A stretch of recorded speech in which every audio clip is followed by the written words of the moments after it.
This story is going to be really encouraging for a lot of you parents out there. A new study shows that American children have seen a sharp drop in peanut allergies. The study, published today in the medical journal Pediatrics, found that the number of kids with peanut allergies fell 43% after new guidelines were introduced, encouraging parents to feed their infants peanuts rather than avoiding peanuts, which was the old guidance. The study also found that all food allergies are down 36%, largely driven by this massive reduction in peanut allergies. And according to the study, eggs are now the top food allergen in young children.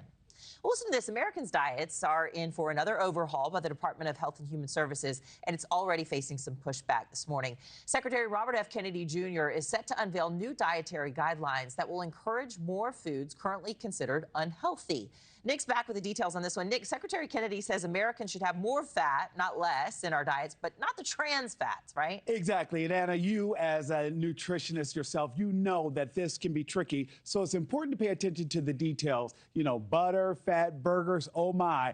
The Trump administration is expected to unveil new dietary guidelines on saturated fats as soon as this month.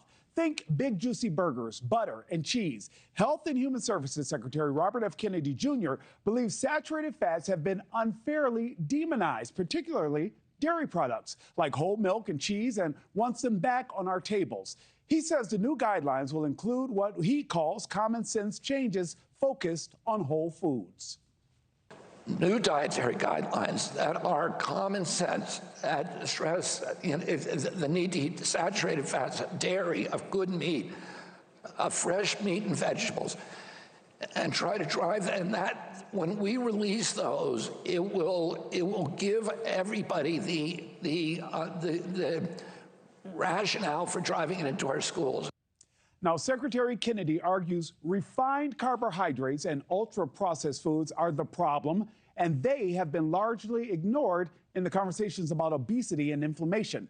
Right now, the nation's dietary guidelines, which are updated every 5 years, suggest people limit saturated fats to 10% of their daily caloric intake. However, the American Heart Association takes it a step further, saying it should be less than 6%.